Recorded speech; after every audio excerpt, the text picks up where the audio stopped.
Я покажу на своем примере, как поднимать рейтинг. Цирклетка дает больше, чем гантель, даже учитывая, что кунка силовик. Закрываешь их думом, ты в шоколаде пробил вингу, вот линию, собственно, не запушил. Ты можешь пулить и третью, и четвертую, и пятую пачку, так как игра быстрая, просто покупаю по фану каю.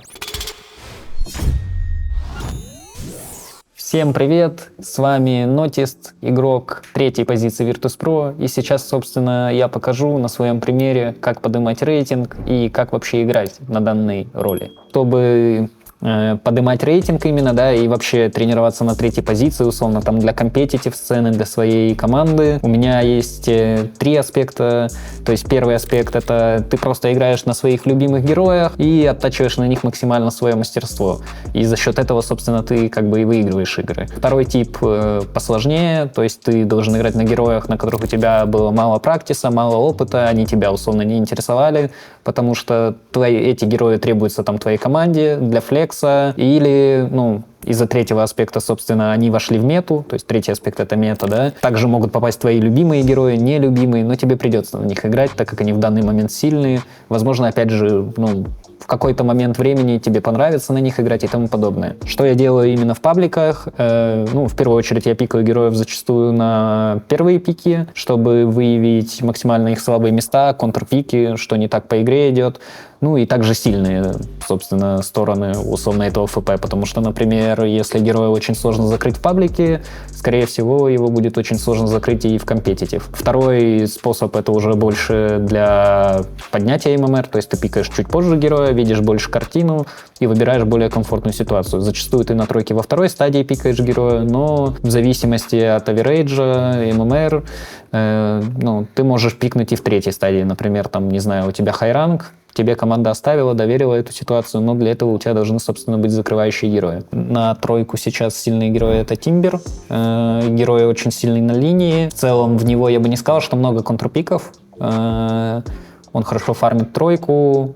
Выполняет любые задачи, в общем, по игре, как по мне, но зачастую выходит с семикора. Кто контрит? Раньше это был Мэйдж-слэйер. Мэйдж-слэйер сейчас выпал чуть-чуть из-под меты, но все равно тебе в него неприятно. Контрит очень много контроля, сайленсов начальных. Таких героев не сказать, что много, но, опять же, в комбинаторике, пойдешь играть в какого-то шторма, плюс котла, да, как условно Бэтбум любит играть, будет неприятно, герои постоянно будут в тебя приходить. Плохо отстоишь линию в условного Сларка, и Сларк будет проблемой.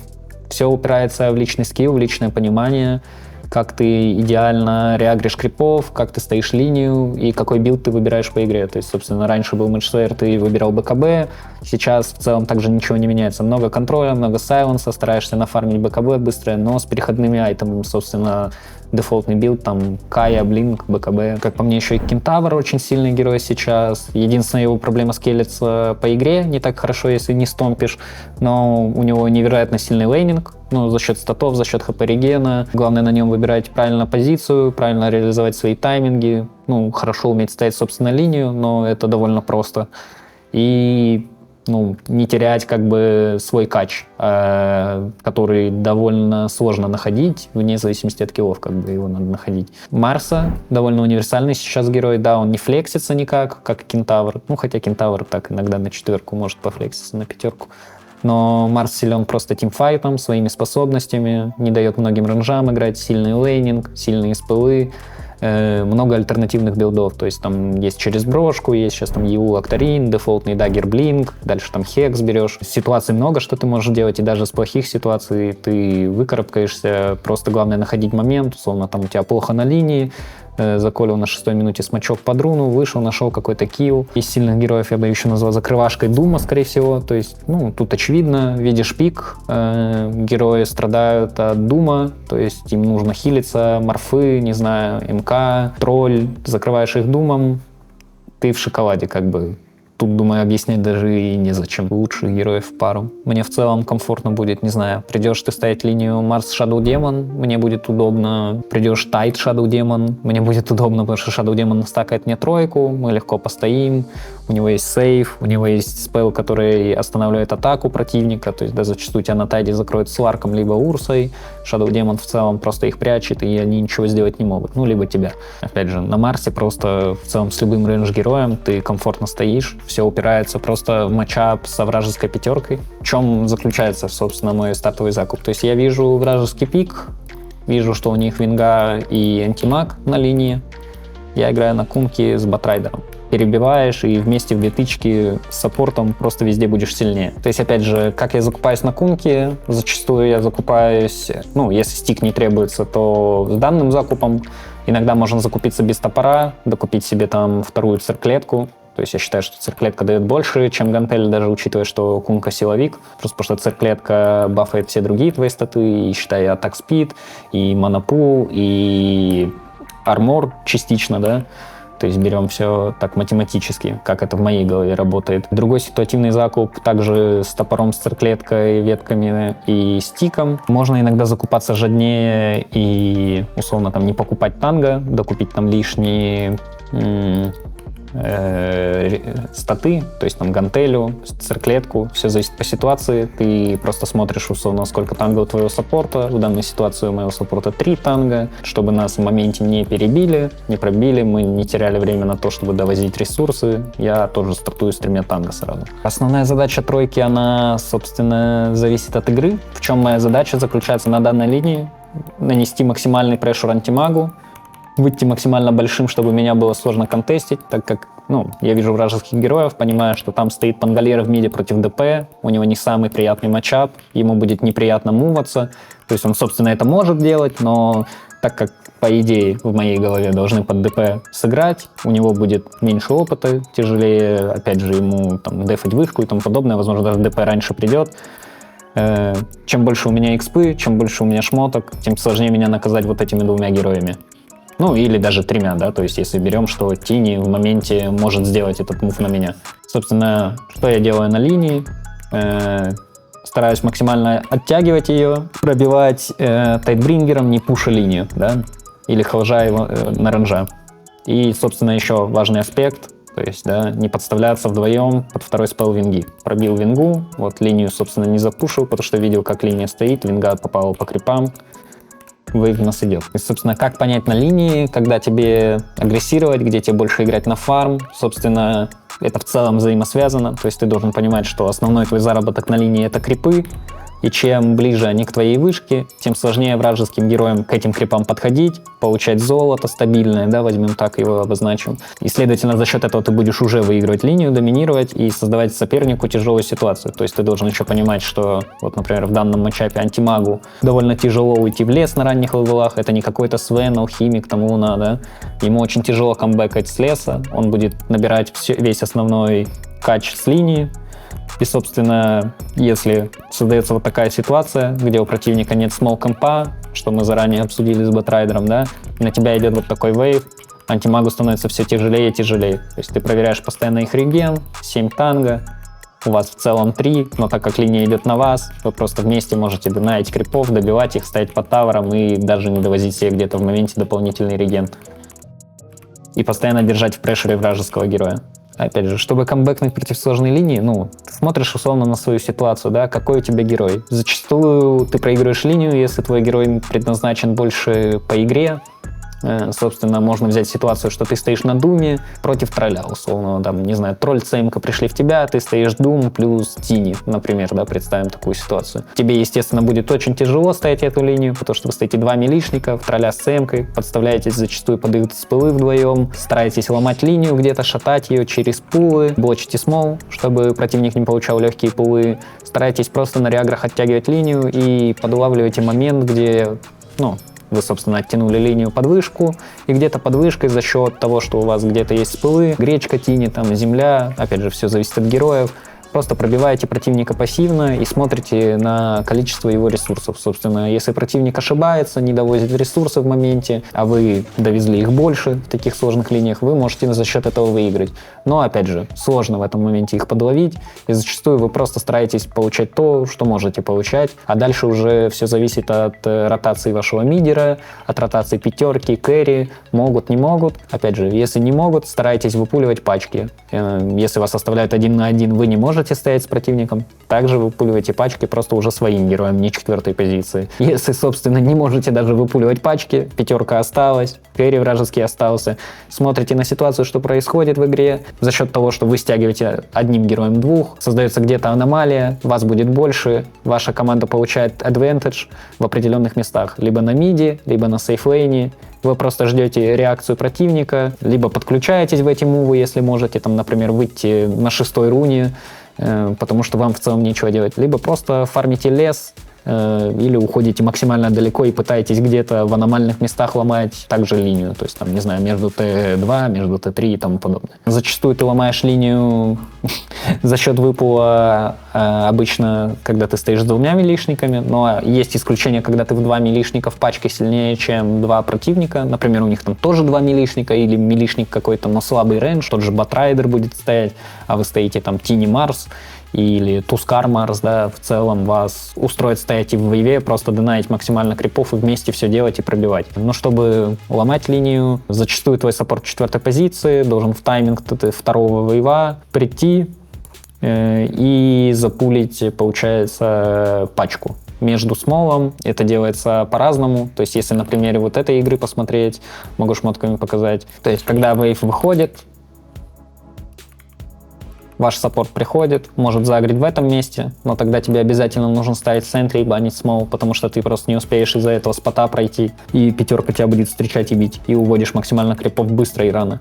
Либо чуть жаднее, за это ты теряешь больше хп, но проводишь крипов через смолкэмп, банишь смолкэмп, и опять же, центрю ты, скорее всего, поставишь, но тогда противник сразу не узнает, стоит центря здесь или нет. Но если брать практику, пятерки сразу ломают тебе эту центри, проверяют сразу, да, то есть ты так проведешь и просто забанишь этот small camp. Собственно, это самый базовый, наверное, выпал, который может быть в неприятных линиях, где ты просто хочешь там поломать линию, не знаю, создать сопернику тоже неудобную ситуацию. А дальше все зависит от ситуации, то есть ты можешь пулить и 3-ю, и 4-ю, и 5-ю пачку просто от того, насколько ситуация для тебя хорошая или плохая. Что создает это? Опять же, ты должен понимать, что рейнджевым героям сложно танчить крипов, и чем больше ты пулишь пачки против рейнджевых героев, тем больше хп они теряют, потому что у них нет встроенного щита. Собственно, первый твой приоритет — это если твоя линия слабее, вы там, опять же, 2 милишника, ты выпуливаешь пачки, потому что рейнджевики просто сложнее танчат этих крипов и сложнее сводят. И за счет этого ты в определенный момент просто поставишь линию, потому что рейнджу постоянно водить этих крипов будет тяжело, учитывая, что, ну, в зависимости от твоего героя, ты их еще можешь под какой-то спел пробивать. Что мы смотрим по сборке? Покажу на примере, опять же, этой игры, да, только больше вот так. Я стоял на кунке в антимага. Начальный закуп у меня, я про него говорил. После лейнинга выходишь дефолтно с 2 брейсерами-фейзами. Не беру стик, потому что в целом под меня никто из вражеских героев не ротейтился, и тут стик также не заряжается. Беру быстрый бэдмейл за счет того, что доминирую на линии, имею оверкс, оверкач. И дальше, ну, дефолтный билд на кунке, берешь Аганим, потому что он усиливает тимфайт. Ну, максимально комфортно смотрится на этом герое. Но первое, что ты должен понимать, когда ты берешь Аганим, тем более быстрый, да, у тебя очень важно, чтобы был замакшен торрент, да, ну и желательно как бы добраться до 15 уровня максимально быстро, но, скажем так, это еще простительно. То есть тут можно смотреть, у меня на 18 минуте появляется Аганим, 14 уровень, под 14 уровень у меня уже замакшенный торрент. А дальше ты уже смотришь по ситуации, требуется тебе БКБ, не требуется в этой игре. В целом тут БКБ неплохое, но так как мы сильно доминируем, у меня есть герои, которые начнут, у меня есть герой, который пойдет вперед, есть герой уже с Аегисом на данный момент, да, который тоже пойдет вперед и создаст мне позицию. Я играю пожаднее, у меня Вампир Фэнкс выпали во 2-м тире, да, то есть, ну, мне довольно нравится этот предмет, потому что ты под всеми торнштормами в целом неубиваемый, под кораблем неубиваемый. И я выбираю дальше взять себе Bloodstone, который также увеличивает твой вампиризм при активном использовании и неактивном в целом. И увеличивает, самое главное, радиус твоих способностей, то есть там торрента. Они становятся просто больше, как с талантом раньше на 20 уровне, потому что кунки поменяли талант 20 уровня. Ну а дальше уже, так как играю быстро, просто покупаю по фану Каю. В целом, опять же, паверспайки зависят от твоих героев, да. Если брать кунку, например, которую я показывал, твой самый главный паверспайк — это Аганим. Пока у противника нет БКБ, Ты до Аганима стараешься максимально драться, максимально зажимать его и отбирать агрессивно его кач. Но с умом, собственно, действуешь. Не заходишь один в пятерых и тому подобное. Вместе с командой двигаетесь, там, контролите 2 линии, больше кача и как бы рационально забираете карту. Что сказать по поводу других героев? На каких-то героях у тебя может быть Power Spike и Blink Dagger, то есть там взял на Кентавре Blink Dagger, это твой, ну, в целом максимальный такой Power Spike в начале игры, если, да, брать. Дальше уже нет такого, я бы сказал, ярко выраженного пауэрспайка, где-то ты купишь БКБ и будешь готов драться, будешь неубиваемый, но с ранним даггером ты самый сильный герой в целом на мапе, у тебя большой уровень с хорошей линией, и ты просто под любые плюсы вместе с командой муваясь, ну, находишь киллы и из-за этого стомпишь мапу. И создаешь, собственно, больше пространства для фарма и своего, и команды. На каких-то героях по типу Дума это может быть и БКБ, с которым ты можешь нормально зайти в файт и, ну, нажать, собственно, свои кнопки, зачейзить вражеского героя, ну и добить его, да. А так все, опять же, ситуативно. Во время драки, опять же, все зависит от твоего типажа героя и от героя, да, собственно, как ты держишь позицию. Если твой герой выступает в роли щита, в роли так называемого танка, ты идешь вперед, максимально пытаешься создать позицию своей команды, но не отдаляешься от нее, а просто, ну, опять же, действуешь щитом, да, создаешь позицию для своей команды, и играешь от каких-то там способностей, которые у тебя есть на сейф, либо ты просто неубиваемый в данный момент игры. Есть типаж героев, которые должны инициировать. Ты также идешь первым, но, возможно, где-то во втором ряду, потому что у тебя может присутствовать танк, который создаст тебе позицию для инициации, либо ты танк с инициацией, то есть, да, можем там взять отчасти Марса, отчасти Кентавра и тому подобное. И, собственно, на них ты инициируешь драку в зависимости от того, в какую цель тебе нужно. То есть договорились убить кэрри, быстро пытаетесь убить кэрри, да, нужны саппорты, и ты единственный с инициацией, ты сетапишь саппортов. Есть, наверное, третий типаж героев, то есть это такие больше как сейф-герои, герои бейклайна.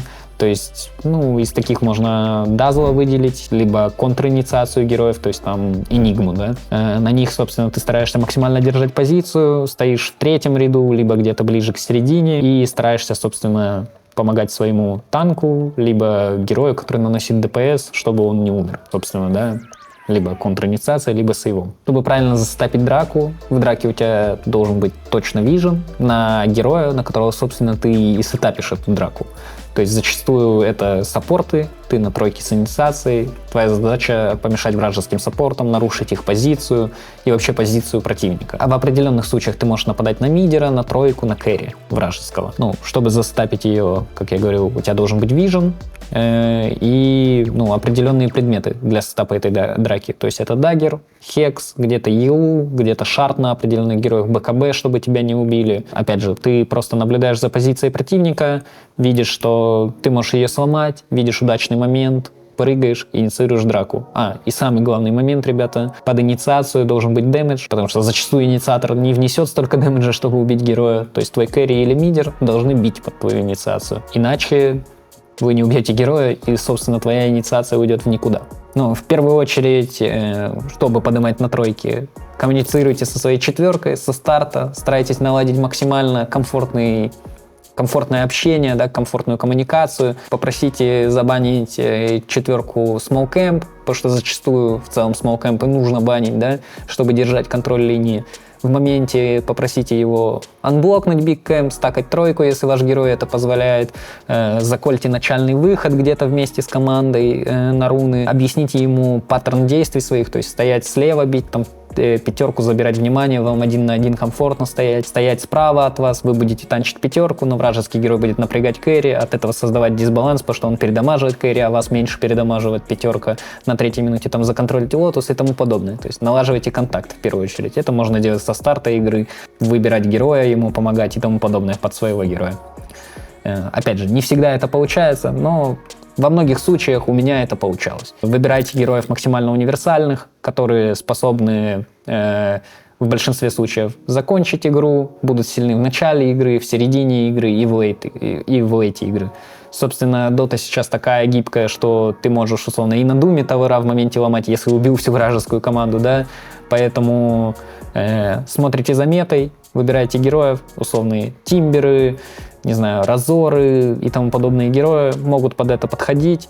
Ты можешь выигрывать игру, переворачивать игры, фармить тройку и тому подобное. Максимально старайтесь следить за своей игрой на персонажах, улучшать ее, да. Возьмешь сильного героя, Если ты на нем плохо играл, не понимаешь, как на нем играть, ты как бы и не выиграешь. То есть есть куча реплеев, есть куча примеров, как нужно играть, и в целом ты можешь самостоятельно разбирать реплей, создавать что-то в своей голове новое, потому что Dota гибкая игра, и если кто-то этого не делает, это не значит, что это плохо, если у тебя есть объяснение своим действиям. Да? Просто старайтесь это максимально объяснить самому себе в первую очередь. На этом все. Пишите в комментарии, что нового вы узнали. Возможно, я что-то упустил, но я максимально старался. Подписывайтесь на канал, ставьте лайки. Всем пока!